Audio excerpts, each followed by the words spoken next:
Hi, I'm Jim. Welcome to the Unbound Performance Podcast, where we explore the world of sports and performance mindset training.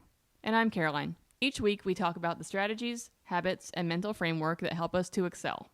Let's get into today's episode. Let's get gritty. I need some coffee. I haven't had caffeine since Sunday. Like none. Why? It's part of the cleanse.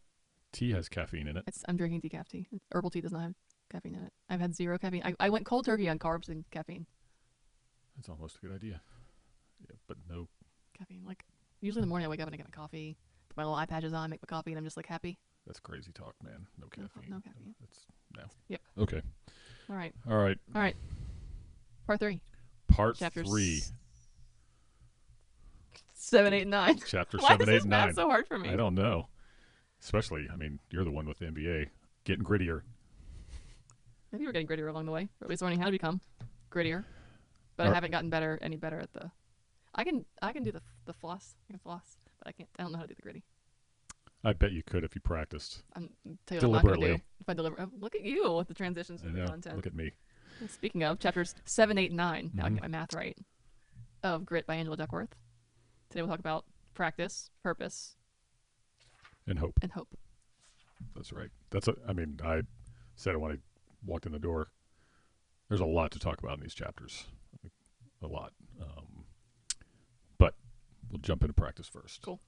We talked a little bit, or referenced a little bit about this last year in terms of like a mindless, unplanned approach to practicing as opposed to what deliberate practice is. With you kind of set a stretch goal, and then you have plans on how you're going to approach that goal. These are typically goals that like you're not capable of reaching currently. Right. And It's a then stretch to get there. exactly. Sorry. That's what stretch goal refers to. Believe it or not, being able to take and actually desiring immediate feedback that is almost always less than positive. Like Right. that feedback will be critical. And like requesting it, not just like And being not ready being for it. thrown off by Yes. it. So deliberate practice, the title of the kind of practice gives you Sure. the whole thing away in terms of what kind of approach you take. And I come from performance almost a totally Eastern approach where I don't want athletes thinking much, even when they're practicing. I want them seeing it and feeling it. That doesn't mean that their practice doesn't have goals and a plan, but I don't think physical activity is improved by constant hectoring. Absolutely not. So I think it's easy to get carried away with that in a deliberate practice sense. And then they flow right into Look at you. Csikszentmihalyi's book Flow, which is like one of the seminal books on performance ever. But it pairs with Anders Ericsson's book Peak, which is also the same level of impact. I thought it was interesting that Duckworth was able to get the two of them together they really to parallel talk them. about their kind of different approaches. Because flow is it looks effortless. It is an unconscious kind of level of performance. And if you talk to athletes, after a match or whatever, and like I remember Tiger Woods, like he didn't remember anything on this hole.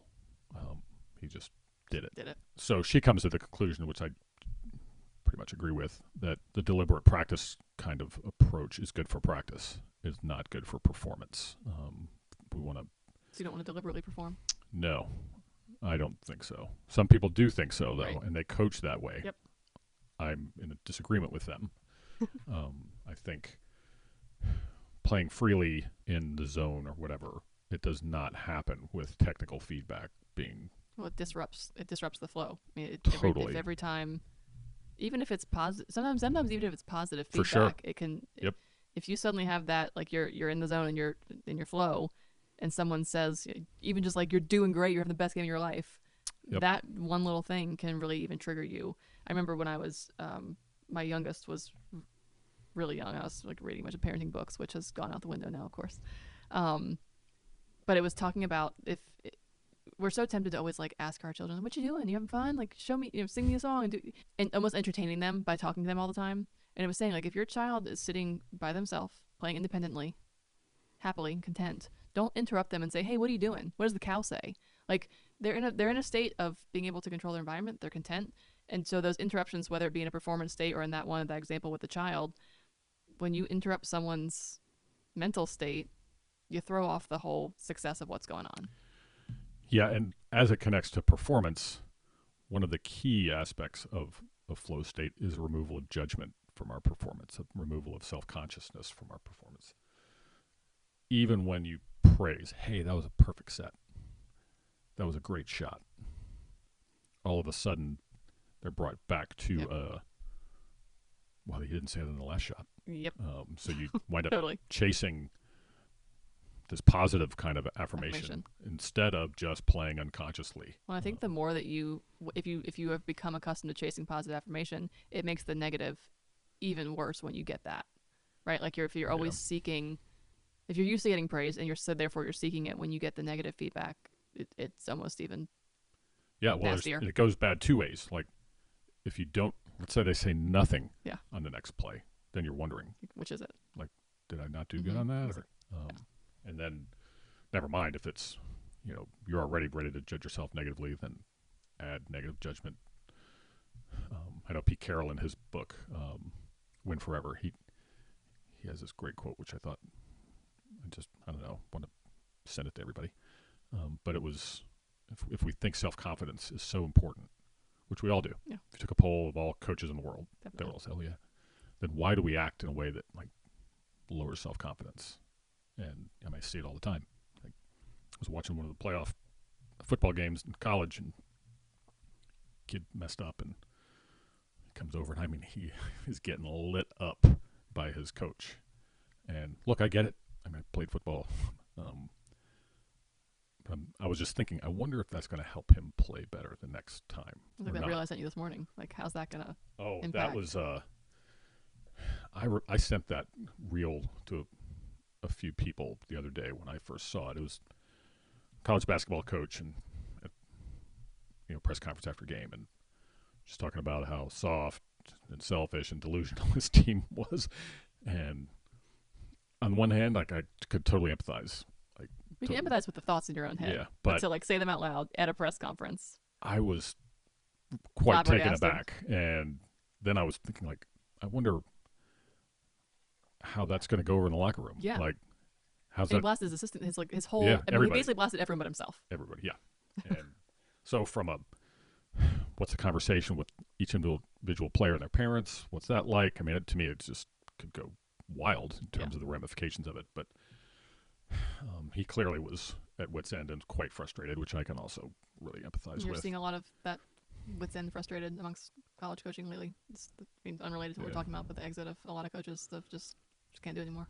Yeah, it's always been a really hard job, and I don't think it's ever been harder for any sport, but some of them are mind-boggling to me. But so the whole notion of practice, the key to all of these high performers in terms of how they prepare, it's very deliberate, very strategic, very well planned, and it's hard. And that is the case. It kind of doesn't really matter what you're doing. Some things, there's a greater degree of physical effort involved, but being willing to plow through that kind of, whatever you want to call it, pain, that's a great separator. An even greater separator is when you can kind of reframe how you see that pain or whatever, that hard work, in a more positive light. And understanding what the effort and pain that you're putting in is going to produce on the other end. And that, I think that deliberate practice, I'm going back, thinking back when Katie was on our podcast episodes ago, talking about, at Penn State, like the way that they practiced in practice was almost always a game-like situation. They rarely did just basic skill drills, right? Like it's so that you practice that on repeat, and know that you can do it. And therefore, she said when they showed up at games, it was just like in and out, like not having to put thought into it because you practice. Didn't matter who was across the net. Didn't matter, what the history was. Show up and do your job because you have practiced it so deliberately and been in every situation that you might face in game time. And it was really hard. It was It's really hard. almost always harder than the match they were playing. I was going to say that. I wasn't sure if you'd shoot me down on that one, but I think that the mental stamina and physical, frankly, of practice is and probably should always be harder than the match, so that when you get there, piece of cake. Then that's where you get into the flow state. Well, you're prepared. You're very well prepared. And that's when then there are, at some other point in this discussion, maybe not in the grit thing because it doesn't really come up in that, but the use of mindfulness and things like that as tools to help you more readily access a flow state. I'm a big believer in them. Write that down so we don't forget. I won't forget. Trust me. I know, but I don't want to forget.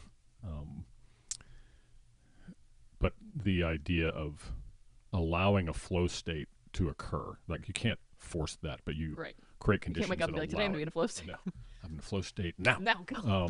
Wouldn't that be nice, though? That would be. We wouldn't have much to talk about. That's sure. But so then conditions that allow for that, one is removing judgment from your performance on that day, game day or whatever, is pretty crucial. And being able to control distractions and kind of blot them out. Yeah. That's why I'm so opposed to technical feedback on a game day. Yeah, we've talked about this. I can't overstate how much. Like, game day is feel good and then any tactical adjustments you have to make. Other than that, it's like get out of the way. Or just creating a good spirit that lets everybody kind of feel good. I was actually thinking about you with that because I was in the gym last week and there was someone next to me on the rack next to me working with the trainer. And I could just gather as the second or third time maybe they had gotten together. And I mean, the trainer just wouldn't shut up. Like, would not shut up. Do this a little bit more. That was good in that one. I'm going to have you do this instead because it was just, and now I understand their job is to train. It's a different environment, but he never gave the guy a chance to the guy would do his first rep of something that he instructed. But by the time he's only halfway up from the first, RDL, he's talking already. And I'm like, let him get like 4 or 5 and give it a try. Like, let's get the feel of it first. And it was just this constant, like I was thinking to myself, if I had hired that guy, I'd be out. Like, yes, you want assistance and feedback, but not on every single. Well, so many coaches think that's what being a good what their job coach is. Yeah. And even some clients will think they should be talking to me all the time. That's what I'm paying for. Yeah. As opposed to having, I know Tim Galway, I'm a big fan of his, obviously. We've talked about his inner game of tennis and every other thing, books. But this whole idea of like creating time and space for learning to occur. Yeah. And he wouldn't even call himself a coach or a teacher. He would just say, I kind of facilitate learning. And I think that's when it comes to flow or being in the zone, the less thinking, the better. And then being able to ourselves just kind of see it and feel it, that's the key. It's hard to get a hold of for sure. And then almost at every turn, there are things that get in the way of that. But the flow and the ramifications for coaching, I think, are huge. And I know for me, the goal as a coach was to not be needed. Yeah, you want them to be able to show up and just go play. Like parenting. Yeah. You want to just give them the skills and let them. Well, if you've prepared, then they're good to go. Yeah. So that's. I think in the idea of talking about like skill versus like a specific skill, which they talked about. Serena Williams talked about that meticulously. She practiced very specific skills in every single practice that she did, but those very effortful, deliberate practices are what ultimately will build the skill. When you have intentional, I think we go into especially like I guess I'll talk about volleyball because that's where we always go. But you think about like hiring a defensive coach and a serving coach, or maybe it's not a coach specifically, but like a one-on-one lesson for all of these things. I think it's very important to work on those skills, but just because you've mastered each individual skill, like you got to be able to put them all together when it comes. Right. And so I'm sure that Serena's deliberate focus on skills was not standalone to all this other create the whole package, right? There's not a chance that she ended up where she is now by just practicing her individual skills and never doing anything else about either the total package or the mind set stuff to be able to get in that flow state to where for sure you're putting the skills together. 100%. For sure. Never mind if you're in a team sport where it's a much more like wide open environment, learning eye work and reading and anticipating. I mean, there's just so much that you can't simulate in a like in a one-on-one scenario right. when it's a 6-on-6 game. Yeah. But that's we can talk about that plenty. It goes into chapter 8 goes into purpose, which I think if we lock in on purpose, that helps us create a flow state as well. Then we may not be so judgmental. Because you're very clear on your why. Like I'm very clear on why I'm doing this, and so my actions are. I can't judge my actions because the end result needs to be right. And if we can keep looking at the whole process as I'm learning, I'm growing, I'm getting better, that's where, I mean, purpose definitely comes in. Goals, they come in. It just.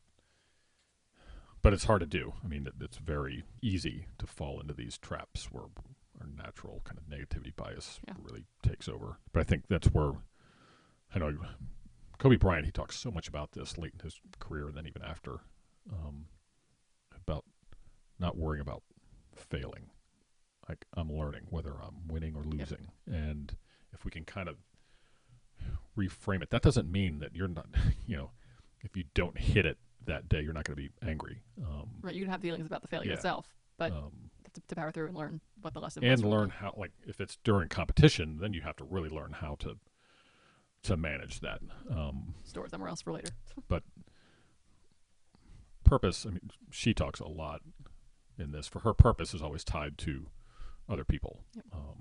And I think that's where, if we're just worried about ourselves, well, then there isn't a higher purpose, really. I mean, in my opinion, like, you can have a bigger goal, like, I want to win the World Series. Okay, good. And then you have intermediate goals about how you're going to get there, and lower level goals, how you're going to get there. Not to win the World Series. But let's just say, okay, that dream comes true. You hit that goal, you win the World Series. Now what? And that was, I've talked about this example before. Andre Agassi, when his whole life was preparing to be a successful, competitive professional tennis player. Yep. And he gets there and he's winning majors, but he's so disillusioned that he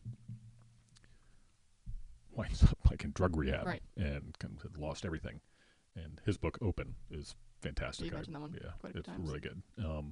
Then he talks about how he repurposed his tennis career in the service of others, and he was going to use his platform and his winnings to build a school for underprivileged kids in Las Vegas, and that became his bigger reason for competing. And he got back to world number one, got back to winning majors, but for him it was a much healthier psychological and emotional place. Well, and she mentions that purpose evolves over time. So earlier on, early goals start as very self-centered, and as you evolve. So I mean, that correlates well with that story. Is that at first, when he first started out, it was very, my goal is to do this in tennis. Right. And then you get to a point. I mean, I was looking at that Aaron Rodgers quote I sent you from the Netflix documentary, where basically he won the Super Bowl, and within 3 hours, he said he just was like, now what? Yep. Like, it was a thrill for I think he said he was on the bus on the way home, and he was like, damn, now what?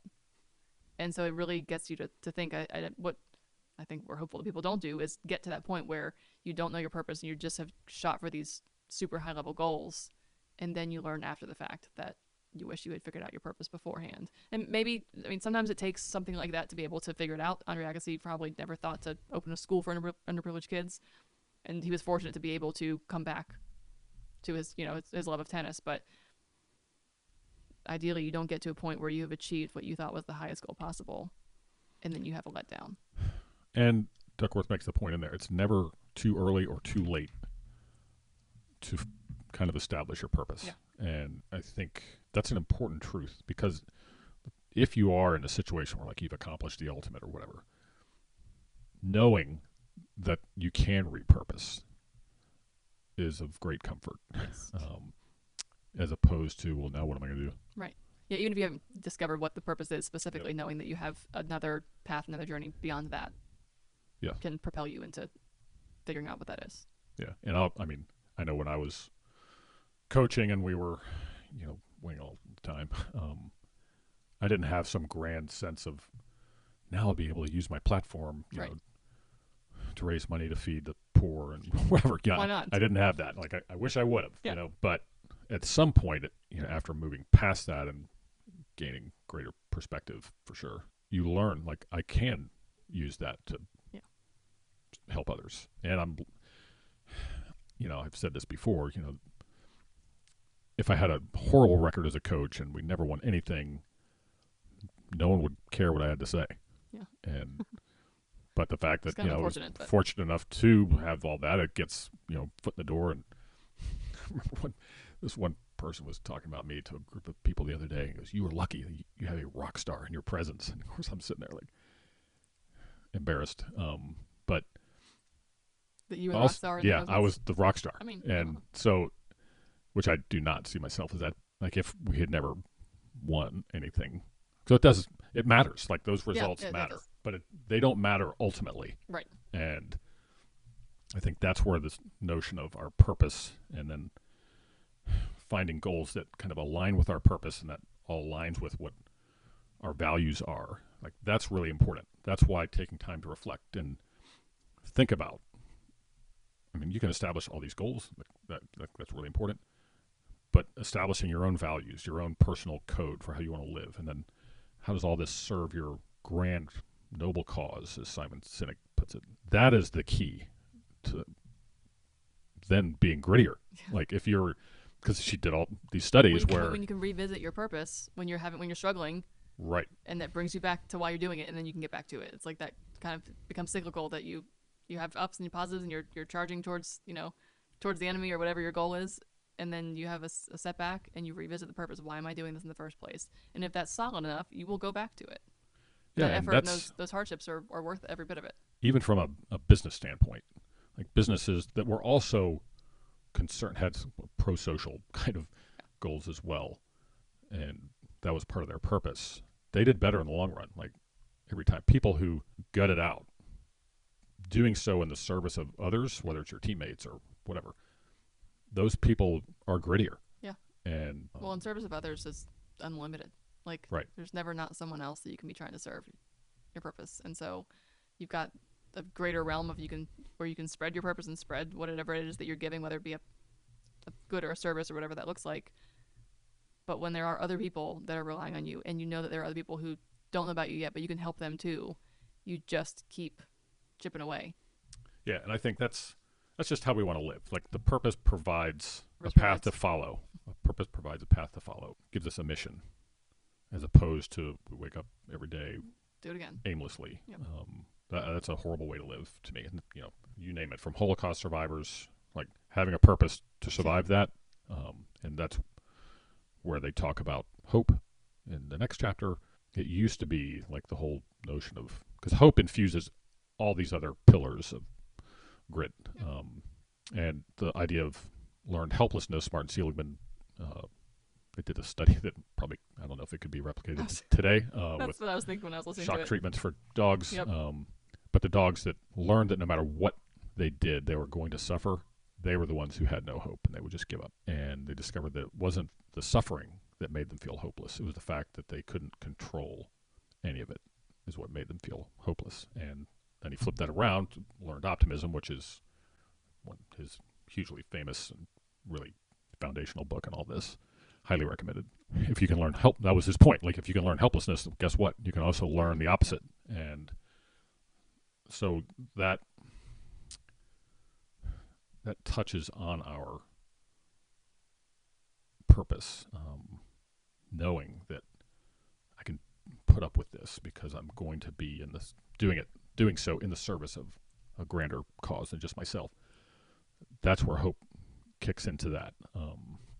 And we talked a little bit about hope last time and mentioned Greg Everett's book Tough. Hope in terms of, I guess it was Aaron Beck. I think he's the one who did the study with rats, when they found that if younger rats learned that they could control the pain or their suffering, they were much more apt to think they could do so when they were older, like when they did the experiment again when they were mature rats. So that's why it's important, I think, for kids to experience adversity, but also be able to experience kind of powering through that and coming out the other end successfully. Whatever that means. That doesn't mean you win in every game, but knowing that you have some agency in all of this. I think that's where creating a situation where someone feels hopeless, like they're a victim, and there's nothing they can do. That's the worst thing you can do to someone. Yeah. So, I mean, they talk in that chapter about people from underprivileged environments and how important it is for them to find ways to help these kids experience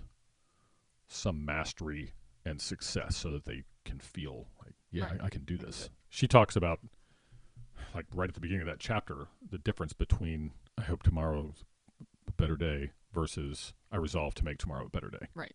And Which is two very different things in your mind, and then in your huge. response, like I mean, even just like the visceral response to that, when you think like that, you just feel more negative. When you think like, all right, tomorrow's gonna be better, then you have the resolve to get up and feel just more positive. And when you have a reason, like not just I'm gonna make tomorrow better, but like why am I going to make tomorrow better? Makes that resolve that much tougher.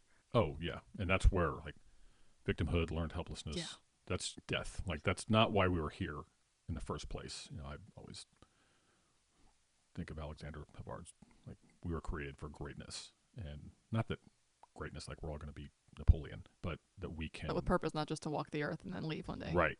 What kind of impact we want to have. That's what.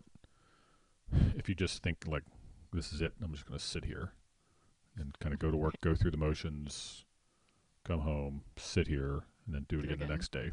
That's not how we're supposed to live, No. and it's easy to fall into that. Um, and that's why we all need people around us who are encouraging, supportive, inspiring, and who model what this looks like. It's not enough to just have someone say it. It really matters that you can look around and see examples of people bringing it and powering through and overcoming.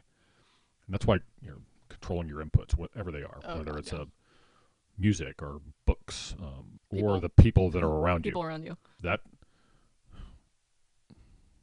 makes for a richer, more meaningful life. Well, if you And surround yourself with people who are in the victimhood mindset or just the constant like, oh, life is hard. This sucks.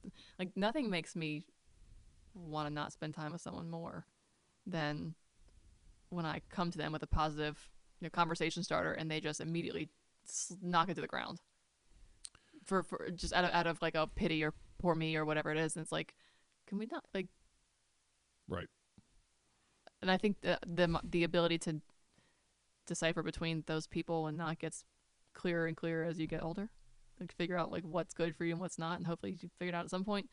But yes, the people that you surround yourself with, and not just like with the words they say, but the actions, like you said, like what it is that they're doing. Like I have a lot of friends who would do a lot of volunteer work, and I've always wanted to do that kind of stuff, but never actually put it to action. And now that I have people around me who are doing it, like I'm going to be more inclined to do it.